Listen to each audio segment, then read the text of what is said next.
This is the Real Estate Power Play Podcast, getting you the information that you need to be a successful real estate investor. Hosted by Mark Monroe, Ronnie Walker, Gabe Rodarte, and me, Marty Grizzanti. Combined, we've done thousands of real estate transactions. So get ready for real stories and true case studies on finding deals, growing portfolios, and making money. Welcome to the show.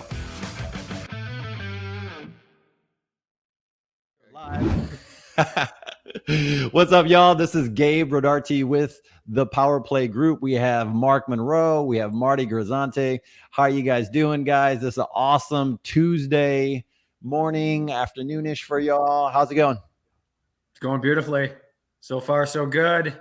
Going so good. Mark, how you doing, man? I'm doing well. Still recovering from the holiday. We're in the middle of the holiday. You know, that's the holiday week. And and how was your holidays? Everything good? Ours was great, guys. We just we hung around and we had a good time, and hung out with family, partied, and got some cool stuff done. We got some closings done too, which is really odd to get them done within a short period of time. So yeah, that's awesome. I was trying to squeeze one in before the year end, but the title company is just so slow right now. It's just like, because you don't know what's going to happen with taxes next year. We have two more. We have supposed to have two, one tomorrow and then one Thursday. So a buy and a sell. So Lovely. That's good. Yeah.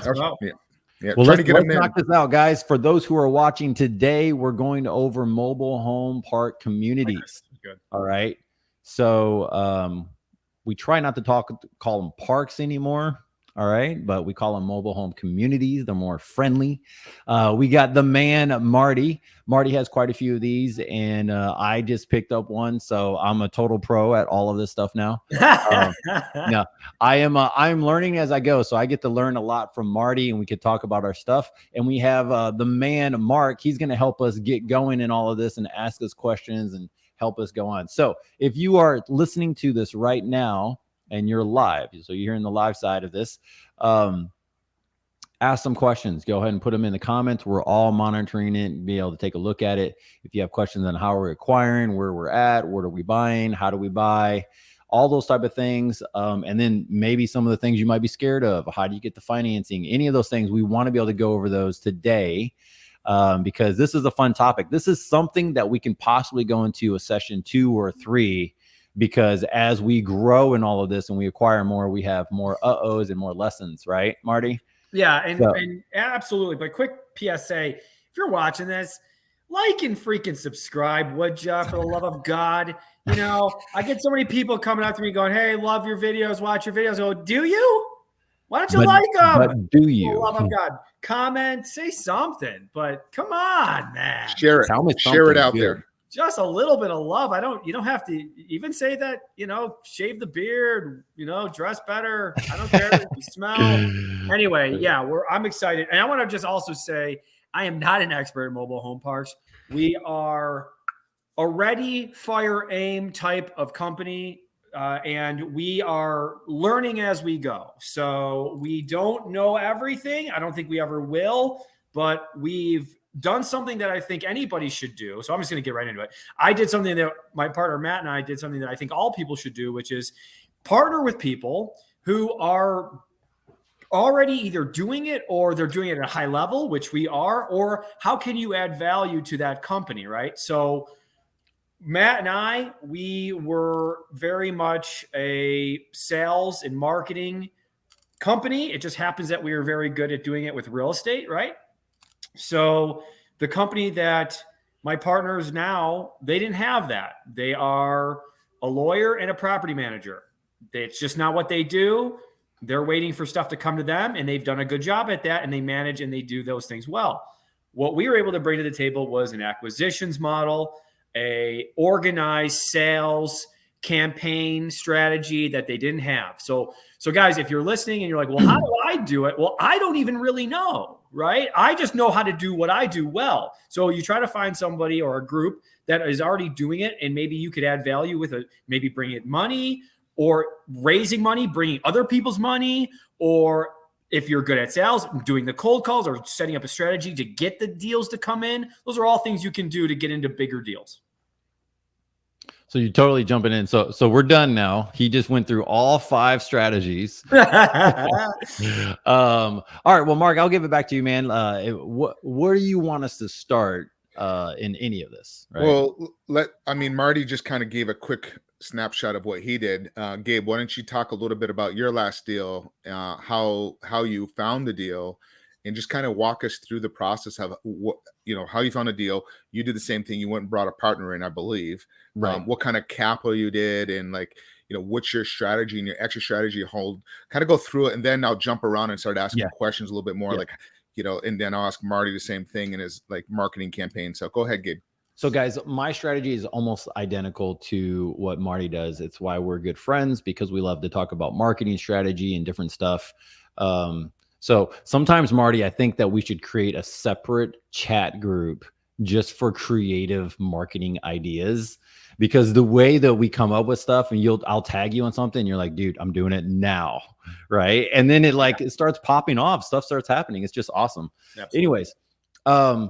So my strategy was the same. I went to a commercial training. I wanted to get in more in commercial. I started looking at other people, asking questions, YouTubing, just to let y'all know that's an easy way to get involved, to just start looking at things and saying, okay, how can I market? How could I strategize? Who do I get in touch with? What's the best thing? And I learned one thing from a guy, actually a buddy of ours, Chase. And he goes, look, dude, I want to convince you to not buy these things.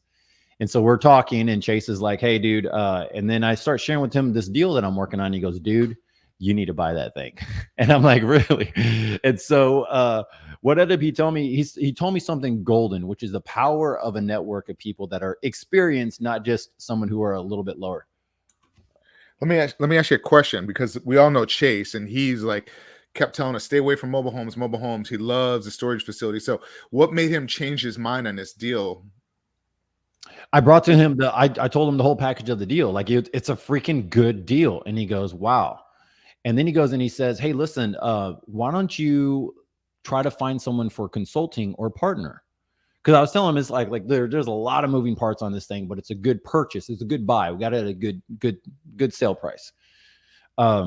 And so he goes and he mentions one thing before we get off the phone. He goes, try to find someone. He goes, it's not me, but find someone that you can either get for consulting or JV partner with. So right after that, I started shopping around for people. Right. And so I looked for 3 or 4 people that I could find that would be helpful for me in this type of facility, and someone who had the experience. I had plenty of people that want to JV on a mobile home park. And that's one of the lessons. You start bringing up creative strategies. If someone were to go to you, Mark, and say, hey, look, man, I'm trying to find someone who knows how to do killer multifamily deals, because I think I have one right now. You would raise your hand and go, that's me. Right. Well, people were saying that, hey, that's me. I'm like, well, how many parks have you done? And they're like, well, I haven't done any, but I know I know mobile homes. And so I'm like, yeah, well, I have a park though. It's not just mobile home. It's mobile home and land, right? It's a couple things. And so that's what I did. I shopped around, found a guy that is experienced. He has about 13 of them and some RV parks. And then, so we just JV'd together on this project. So let me ask you both this question, because Marty said it too. I'll let Marty go first, and then Gabe. How did you guys source these companies to kind of find the people to partner up with, Marty? So I think it's more of not just happens overnight, right? This is more of a, hey, I've been a part of, in my experience, what happened to us is I had been in a local real estate group here in Rochester, and over a period of time, the same people, right, that were there, we're doing mobile home parks, and, they're rock stars, right? And we're also, Matt and I, rock stars, okay, in what we do. And it's a bigger pockets saying, but rock stars hang out with rock stars. And I'm not, I'm not here to bang my chest, but, those people that are doing deals seem to be around each other, right? So as we continued having conversations and just, hey, like-minded thinking, you guys want to do bigger stuff? Yeah, we're doing bigger stuff. And so over a period of, again, this is 4 years of us being really good at what we had done with, flipping and wholesaling and those things. It was then Matt and I going, hey, we want to do something bigger. We know we can. So these guys are doing it. They actually came to us and said, hey, let's have some coffee and talk about mobile home parks. And that's how it started. So it's not an overnight thing, although you can do that, but it'd be so much better, I think, if you have a little bit longer of a relationship and you know these people are already doing it and they already see the value in you. Perfect. Gabe, how did you find your person that you networked? You know and what, partnered man? up with? I've known this guy for a while, and we got connected oddly enough through crypto. And what it was like, I known him from 2-3 years ago, and then we ran into each other again, and we started talking about crypto for whatever reason. And then I go, hey, by the way, do you still do mobile homes? He's like, bro. And we end up having like an hour talk on the phone. And he's like, dude, if I had more time, I would just like, this is all I talk about. I love it. And so I was like, well, let's go into the office. So I went into his office. He showed me what he's able to do and capable of. And I'm like, I don't know why we haven't thought about this before, but let's do this thing. And so I happen to have a project, which is a key thing, right, Marty? Like I happen to have something that's current going. It's like a case study. Like if it's not a good deal, let's break it down, right? So within 30 minutes, we broke down this deal in his office. And I was like, well, if it's not a deal, let me know. If it is a deal for you, then, let's see where there's money involved, and how we can make money and just any of those things, right? What's the exit strategy? So that was very helpful because, we get people and all of us on here get people that want help to grow in, but they don't have anything tangible yet to grow in. And for those who are newer, you have to get something of value to get something back of value. Right. And so that's one of the things I'm like, I know I have something of value. Let's see if this is a good match. So that's pretty much how it lined up for me. So how did you, I'll go to both of you guys here. How your deal there, Marty, how did you find your deals or how are you going about finding your deals? And then Gabe will ask you how you found that deal. Like, go ahead, Marty. So we wanted to get real specific in where we wanted to invest and where did we want to buy mobile home parks.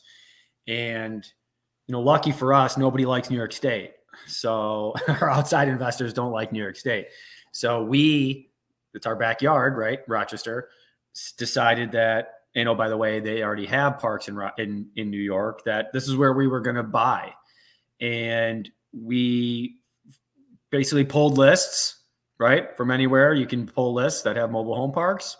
And we did the stuff that they didn't really know or want to do, which is, you scrub the list, you find the owners, you find the phone numbers, and you bang the phones. And that's what we did. And Matt found this deal that we're about to close in about 10 days. And that the rest is history. It's just having these conversations with the sellers. But yeah, we found it off market. Nice. And why is the seller wanting to sell? He wants to sell because he just wasn't really able to take the time to do what he planned to do, which was, go in and do the value add and put in the value add I'm talking about, there was about 5 pads that weren't, that didn't have any mobile homes on it. So that was the reason why he bought it, was to do that. So he never did, it just was a hobby. It wasn't a business. He didn't have a plan. I don't really think at the end of the day. So that was good for us because again, we're ready to go. So yeah, we were just at the right time in the right place. Sweet. How about Gabe? How about you? How did you come across your deal? Well, I was doing some marketing. Like I said to a lot of people, I joined this group and they said, hey, do this, do that. And I'm like, okay, well, I'll do that. And in the meantime, I'll just start letting everybody know I'm buying properties, like in commercial properties and stuff. And so this was a referral from a referral. Like this was like somebody who didn't even know me and started going, hey, look, I have somebody who is looking at selling a park. Would you be interested? So-and-so told me that you've been buying mobile home parks lately. Like, what are you doing? I thought you were a single family guy. And so all I did was just put out there to my network of people, which is pretty cool because that helped me to understand where to market to more. And then also like go direct to seller and find these people. So that's what I did. So let me ask a question because, Chase always comes in the back of my head. He's like, stay away from mobile home parks. He was giving us an example that one time when we were at a mastermind that, they're just, he didn't have any time. He kind of evaluated the business as, his time was worth more than what he was making on a mobile home park. And the biggest issue, it sounds like systems that you guys, because I've heard that a lot with mobile home parks. I was looking at adding, I shouldn't say mobile home park, a community, if you will, into my portfolio. But I've been kind of like hesitant a little bit about that for that same reason, because it takes so much time and energy. Marty, tell me a little bit about the people that you teamed up with and what kind of systems that they have. And, because I guess what they're saying that you have to have so many pads to make it worthwhile to have a property manager on site or something like that. Yeah. So we don't want to manage. That's just not what we're really great at. We manage our own single family properties, but yeah, they take up a lot of time, and we have it's just not our best use of time. Our best use of time is getting more deals to bring in. And they know that, they see that. They already have mobile home parks in the areas that we're buying, so they can justify it, right? So, we're 50-50 on the deals, but they're also going to get a management fee, which we're fine with. Because again, I don't want to be the one that's doing that. It's not a good use of time. So, but they don't want to be on the phones. They don't want to do anything with marketing. So that's the deal. That's the trade-off, right? So people who don't want to do something that you're willing to do, that's where you can add value. That's where you can start to think of like how we could partner on things. So yeah, that's really what it came down to. They had the systems in place. They just didn't have the piece of getting more. See, that's awesome. I love that, because we talk about this through many of our shows. It's all about networking and relationships. And every time we talk about different strategies or different things that going to, it all comes back to relationships and networking. And here's a prime example of like, what you're good at and what you don't want to do. So you just find a partner out there in your groups and network and just find out, like, even in business partners, when I have my different businesses over the years, I know what I don't want to do and I know what I'm weak at, where I find somebody that's stronger where I'm weak. So that's why it's a good thing, especially in real estate. That's the beauty of it, where you guys can kind of team up like that. Gabe, how about you a little bit? Like, tell me, like, what kind of systems are you going to use and how you're going to track it? That's so good. Guys, I don't have a lot of the systems either. And that's exactly the same thing. It's ironic, but it's so cool. We have the guy that I JV'd with. He's a great guy. He actually has a property management company. And so, again, he has multiple RV parks, mobile home parks, and he has this thing down just amazingly well. And so he has a couple things that's kind of the secret sauce for him and how he makes it work well. And so, I mean, even now, a change order came in, or basically a repair order that came in, and I'm not really touching it, right? Some other stuff happened. I'm not really touching it. Right. But I see it coming through, and I got a guy who's letting me know, because we do have a maintenance guy on site. It just kind of came with the package, which is very, very good at this moment. So you mentioned it, Marty. Here's a question I have for you. How did you know? And this is going to have to go back a couple of years, but there's a lesson in here that a lot of people don't know. And then I guess we'll hit this question that's on here. How did you know what you didn't want to be part of? Well, for us, we've done it. We already had done property management before, right? And we still do it. So it's just, for us and for me, I don't like to try to get my weaknesses better. And it's like, let's try to muddy through and try to enjoy this and do this better in a better way. When I know we have certain gifts in areas that not many people do, right? So if you have the gift of gab, or if you enjoy talking to people, if you are okay with rejection, then the sales side is a great spot for you. And it's something that not a lot of people are willing to do. And that was how we knew I didn't want to do the other thing. It was pretty quick to know I didn't want to do management and in dealing with, So Marty, there's a question there from somebody up in the Rochester area. You see that question? Yes. Asking. Yeah. Okay. So do you use one property management team for different investments in the Rochester area, or do you work with multiple? So like I said, we were very much a hands-on property management team, myself and Matt, and then we would have contractors. We don't go and do the work, but because we had been, slowly in the business, buying onesie, twosies, threesies, and then we kind of built it up a bit, we knew who to call for certain things at this point. So we still manage everything on our own. But when we have something that needs to be done, I do work with certain property managers that will do like one-offs for us. So to answer your question, we still manage our stuff the day to day, but if there's like an issue, like a plumbing, electrical, those kinds of things, we'll make sure one of the property managers in the area or a contractor that we know can get out and do it. But yeah, I'm still taking phone calls right now. What do you mean by one-offs? Like when you use a property manager, what's that mean? So a one-off would be like if we can't get to a house or the contractor that we usually use, the 2 or 3 that we use can't get to it. I've built up a relationship with another property management company that they'll go and do whatever the issue is. Again, if it's like rent collecting, that like the internal office stuff, we handle all of that. Okay. We have a bookkeeper and who's also like our rental manager. So we're going to take that on, but anything that's like, so any sort of repair issue, that kind of thing, you guys, everyone's got a phone. Everyone's got Google. You can pretty much do that on your own and just have someone go and do it. But yeah, the one-off stuff like that, we'll talk to other property managers who work in the area that we work in, right? So a lot of our stuff's in like that C- kind of area where it's just, again, it takes a certain individual to kind of go in there that's used to that. And, just used to those kind of buildings. They're older, all that good stuff. You're usually dealing with some sort of subsidy from the government when they're with the tenants.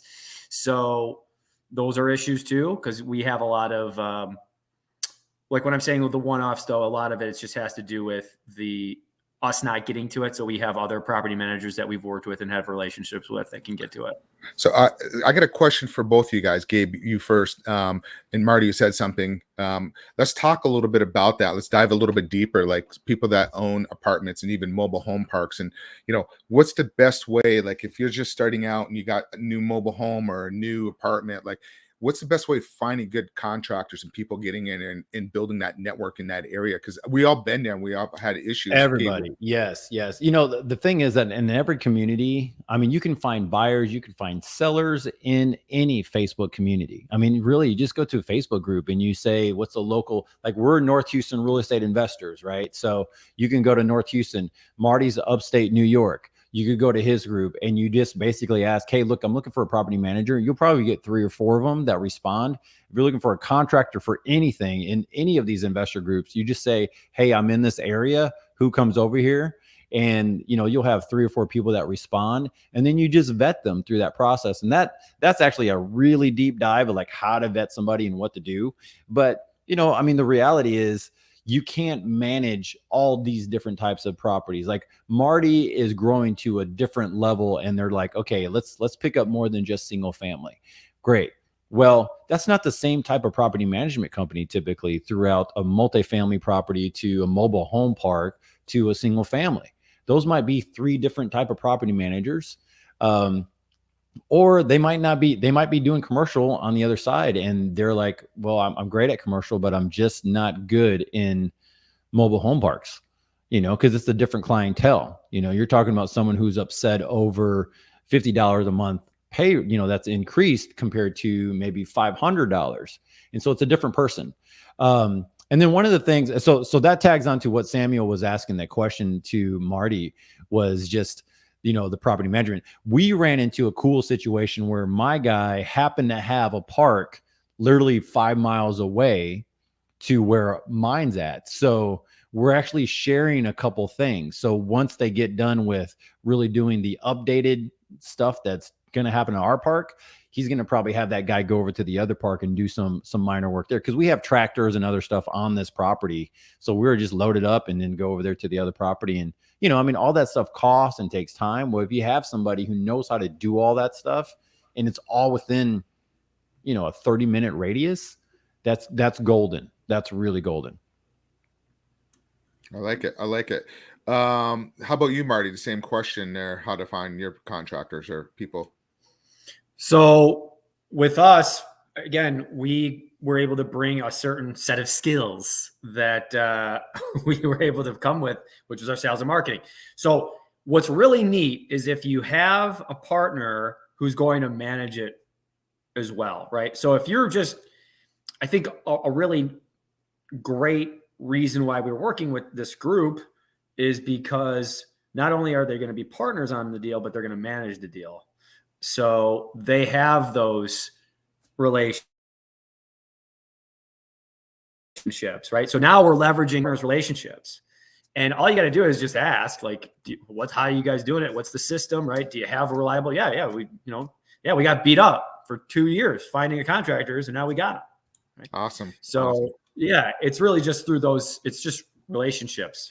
Yeah, I'm working with one of my JVs now, up north on, you guys know about that 11 units or 11 doors, and trying to get people to show up, and it's just been one thing after another. But then at the same time, when you're in a lower end area and you have lower rent, you don't have that much capital to kind of go through and do the improvements. So you have to also, we're getting contractors, but the quotes are coming in outrageous. And I'm like, well, we're not getting crazy, we're not getting high rent. So we have to kind of balance our budget on that.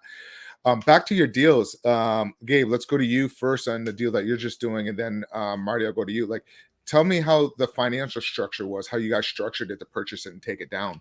Yeah. So that was part of the negotiating of this deal. So the seller wanted a substantial amount more than what I would be willing to pay. And so what we did is negotiate a deal where if she was willing to be a second lien holder on the property, on the land side of the property, then I might be able to pay a little bit more than what my initial offer was.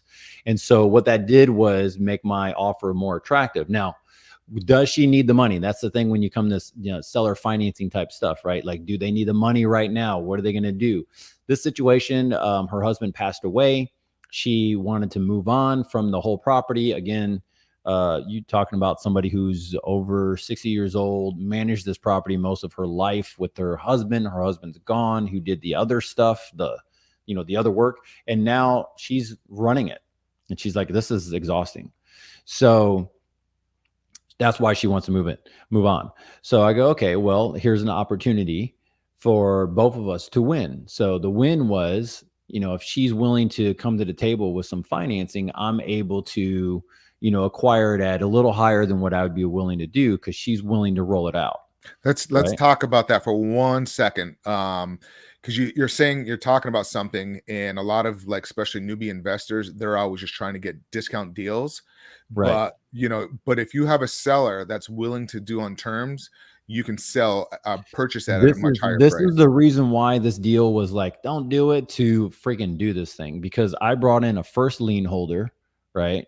And then I brought in the seller as a second lien holder because she was happy to do it because she wanted to put the money to work. She was going to cash out, right, of this property. It was obviously free and clear for years.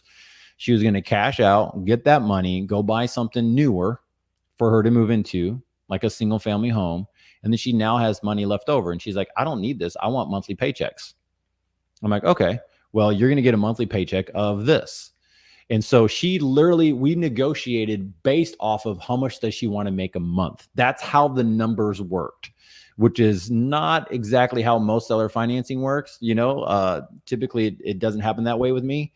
So I go, well, look, if you want to, do this and semi-retire, this is how much we could give you a month. And so because we did that, we got a crazy good deal. So we really came to the table with zero money out of pocket. We actually came to the table with about 70, 80K of operating expenses.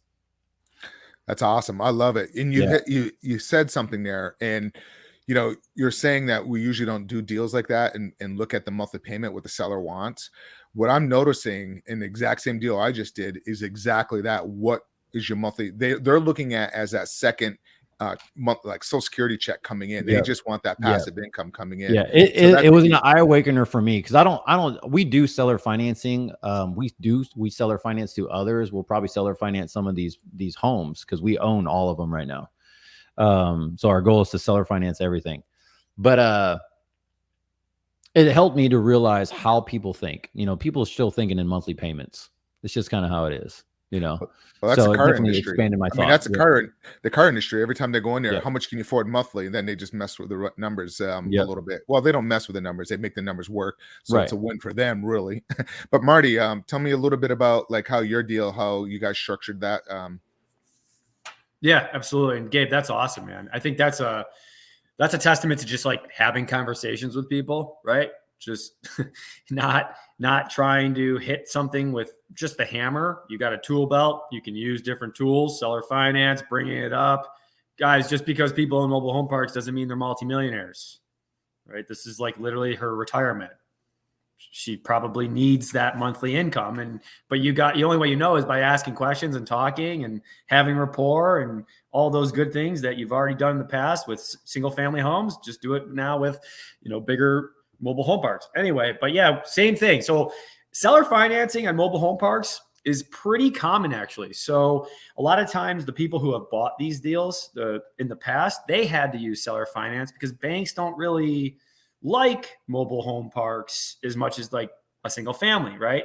So they're not going to be shocked if you ask that, hey, would you mind holding paper on the deal? So they did the same thing here on our deal. Now our deal is a little smaller. I don't know how big Gabe's is, but the first one that we're taking down is it's 20 pads right now.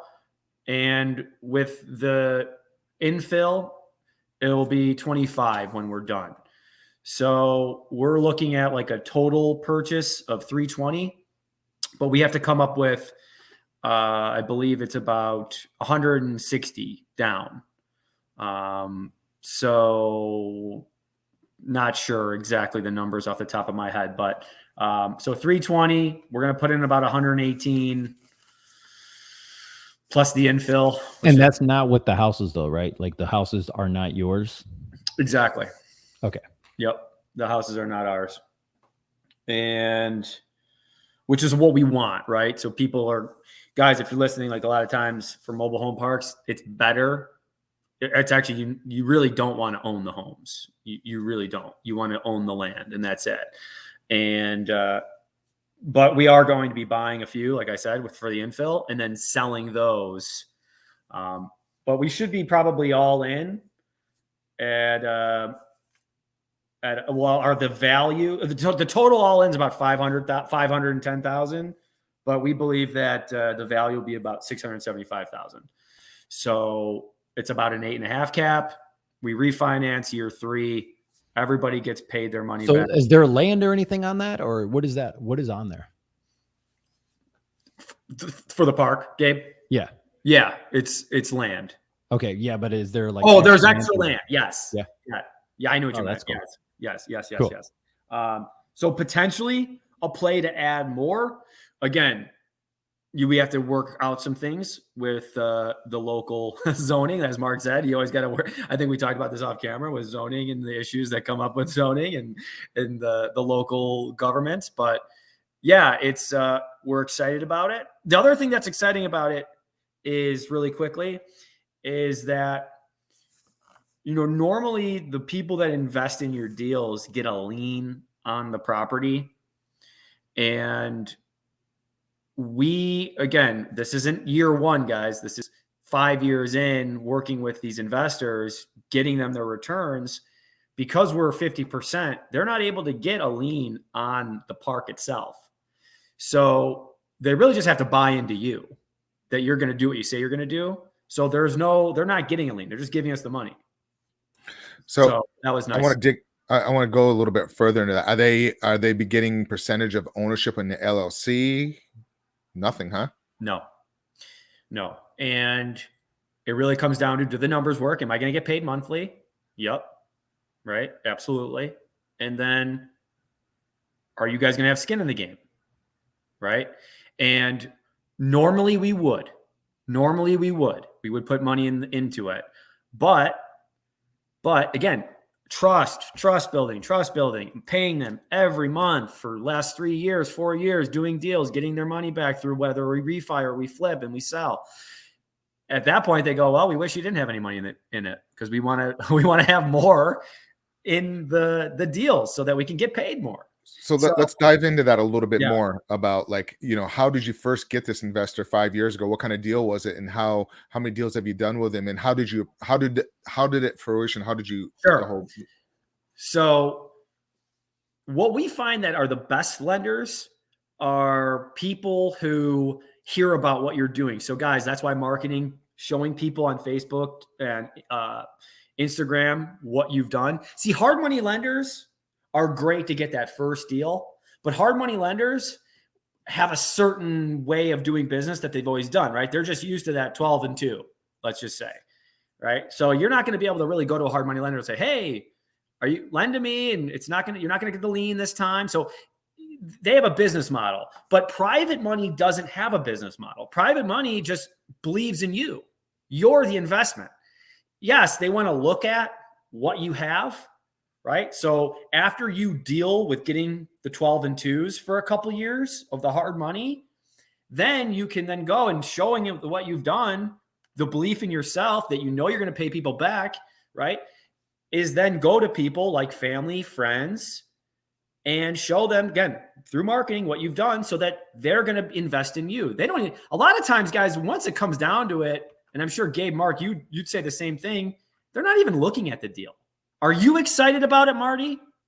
Are you amped up about the situation? Are you amped up about the partners? Do you believe in the partners? Yes, yes, and yes.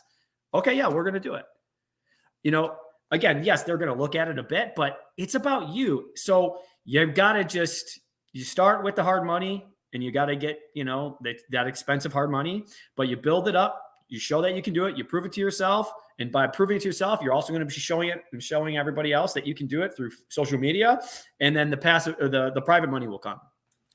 Gabe, how about you on that one? Did you use private money to go into first position? How did you guys structure that one? First position is private money. So we got an 8% loan, interest only, no points. And then the second one is a 7% interest only. Awesome. So pretty good money. So in that first position, do you have like a balloon or do you have a time frame that you have? Yep, I have a 2-year balloon on the first and a 3-year balloon on the third. So I didn't want any of my lenders to have equity in the property since it was already it's the same setup. It's a 50-50 split, and the property manager is my buddy. So but the thing is, we're moving these properties over. So it's a 20. So you guys want me to go into the details of the deal? Yeah, and your exit strategy. Yeah. So here's the strategy. So we have it's pretty much 20 acres. Okay. It's pretty big. And then we own 16 houses and there's 20 sites. Got it?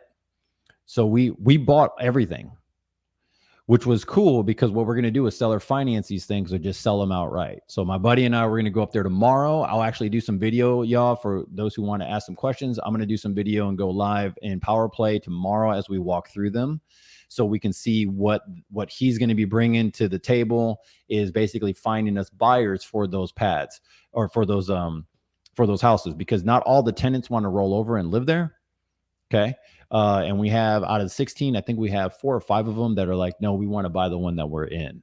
So that's pretty cool. We'll see how that works out. 2 of them we know will definitely take care of it. And then we have this extra 10 acres on the backside. Now, the cool thing about the 10 acres on the backside is that it's possible to work out. So how our numbers work is basically all of the stuff that I just mentioned to you is on the front side of the property. The back side of the property, if we wanted to do it, we can take the capital from the houses that we sold, move it into infrastructure and permitting, which might take anywhere from 15 months by the time everything's said and done. We get it. Once we get all that stuff done, start plotting it out, cleaning up the land, doing all this stuff. We got 15 months. I got plenty of time. I got tractors. I got mowers. I got all this stuff. So we're like, what are we going to do after we sell everything? We're just going to look at this property. Like, we could do something. So we have a guy out there right now and he's cleaning things up and moving stuff around. So during this time, we're prepping that back piece of land. We get the permitting, we get the stuff from the state of Texas, we get all this stuff going, and then we'll probably just sell the property with the potential. And we don't know completely yet, but we're looking at possibly 100+ sites that we're able to provide, which is freaking stupid compared to the stuff that we were thinking about before. Before, I'm thinking a total of 51. That's including the front half. Now we're talking about adding on 100 plus the front half. So this has now gone to, well, we might make 400K to we might be making like 2.4 by the time it's done. which is a huge thing. And then this is what helped me open my eyes to see just the power of leverage, great communication, having a team. I don't have to think about all this stuff. I didn't even think about doing all these things. I had a partner with somebody who's already done it 2 or 3 other times and saying, this isn't an 8-month project. This is like becoming a 15-month project. Okay. Well, if we do that, what's the upside? Is it like an extra 100K, or is it like definitely worth it? Keep in mind, I'm not showing up all the time. He's not showing up all the time, right? That's why this thing, and I'm like, okay, I want 4, 5, 6 more of these things, because I'm just going, if I don't have to show up all the time, guys, Marty, Mark, you guys, we do flips, we do rehabs, we do wholesale deals, we do all these other things. How often does your hand have to be on the pulse on a weekly basis? Like every day almost. When you're doing flips, someone's calling you about something, right? Even if you have a crew and no one's lifting a hammer or anything, someone's calling you about something, right? Absolutely. Or it's on the board, right? So, and you're like, you have to look at it. This is cool stuff. I don't know, Marty, tell me your perspective. Like you guys are running to quite a few more of these. Are you sensing the same thing where you're just like, man, this is so fun? Yeah, it's fun in the fact that we're able to focus on what we like to do. We just want to be acquisitions guys. We just want to bring in deals. We just want to talk to sellers. Again, that's what we're good at. And I don't want to work on I don't want to step in on my guys' toes. Like we're all in on this together in regards to the management and making sure, but you find the right partners who are, like in this case, super detailed and like anal on certain things that it's not for me. It's just so great. I don't know how to explain it, but that's why partnering's so fun. And that's why it is great, is because you can focus on what you want to do and what you do best. And the other person hopefully has the synergy, you guys have your synergies where they do the other thing that's really good. But yeah, it doesn't have to be so hard. It's not going to be easy, but it can be simple. Got it. I like it. Great stuff, both of you guys, gentlemen. How are you guys going to, and I know I'm just thinking of myself on how I do some of the deals. How are you guys going to get paid? Are you going to wait and get paid? Or are you guys going to get like an asset management fee? Like, how are you guys going to get paid out of this deal? Or are you just waiting until the back end and when you exit out? Gabe, how about you go first and then we'll ask Marty. We can't hear you, Gabe. You're still on mute. All right. I guess Marty, you'll go. Okay.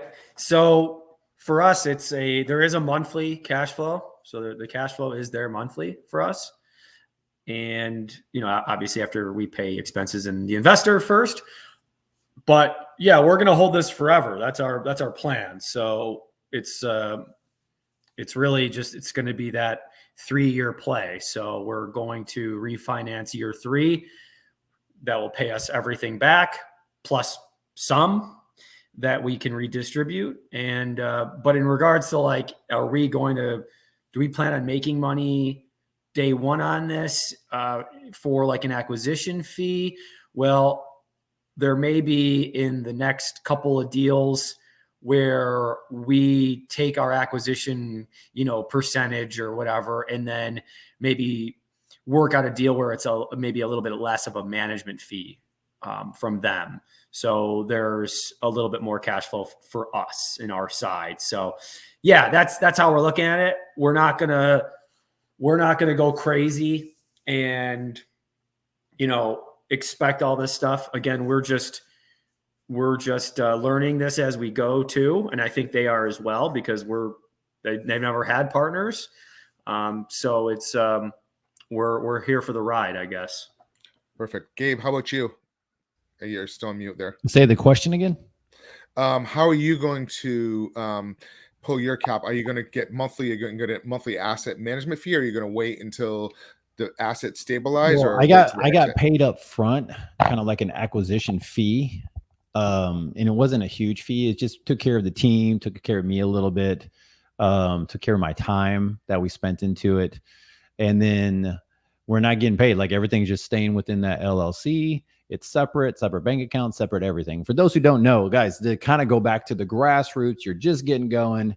Here's the thing, different LLC, different entity, different everything, right? Because I mean, you're going to start combining bank accounts and other stuff. It starts getting messy. You just want to create something else. So that's why you this was a blessing for me. I JV'd with the guys like, dude, I got this. Can you take care of this other thing? I got it. What else do you need? I need to get all of these serial numbers for these things because we need to plug in. Okay, you know what? Let me call up the seller. I'll take care of that. I'm the guy that if it's a deal, I'll drink tea on the back porch and structure whatever you need to do because that's what I do. I am that guy that loves to just sit down, have a conversation, and structure a deal. That's where I'm good at. So basically that's how we're getting paid. And then we'll just get paid on the back end. If we need to, there's so many options because we own these houses and we're offloading them. So we can sell a couple houses and maybe make some cash off of some of those houses and kind of split the fee and get some more money back in our pocket just to cover some ends. But these projects are crazy, right? You don't know what's happening. You don't know if the permitting, it's going to take a little bit longer.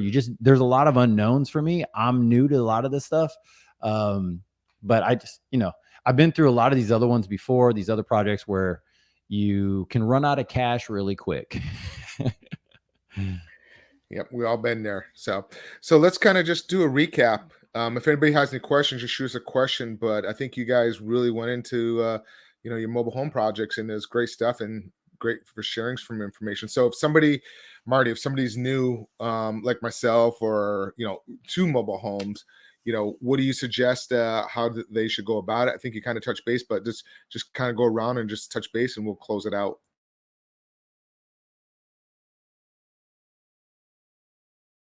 I would say, are you really good at what you're already doing?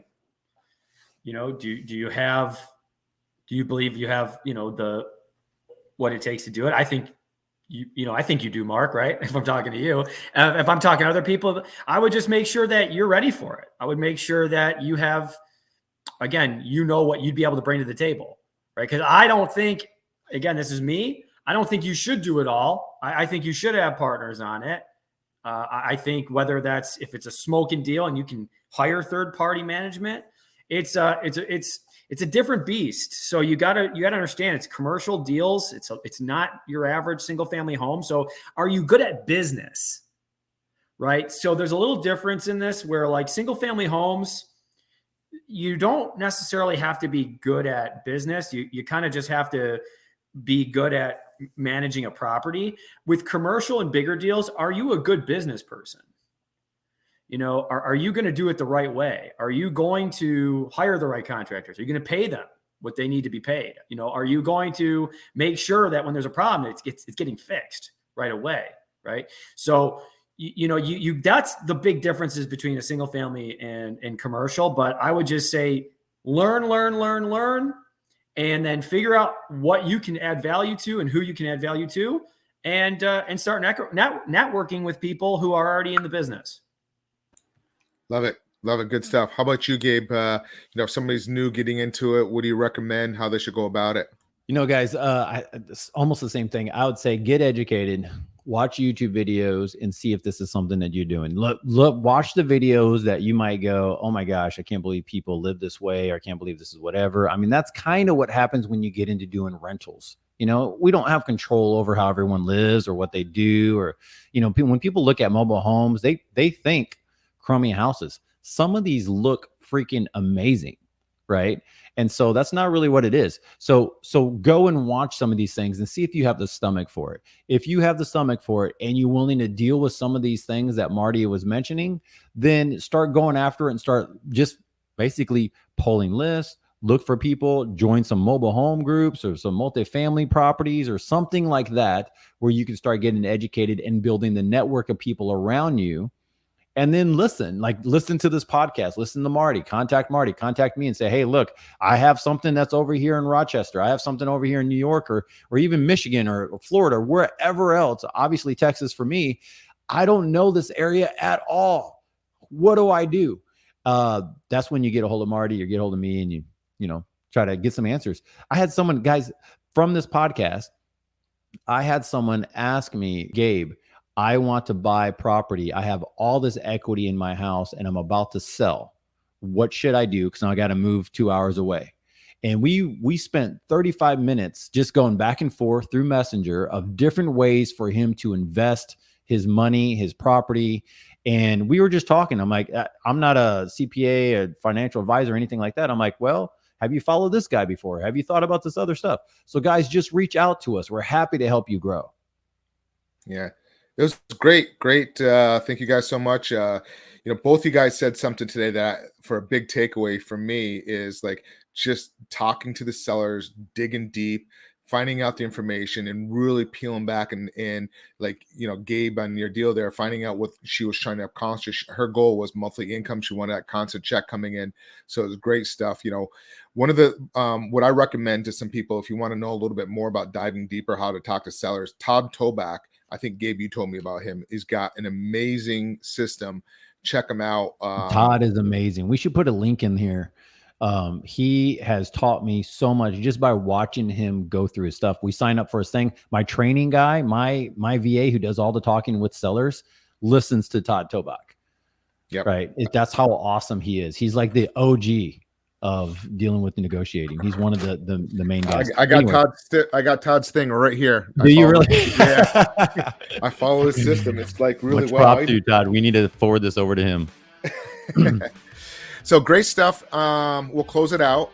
Thank everybody. If you're listening to us on one of your favorite podcasts, please make comments. If you're watching us live, please leave comments below, share.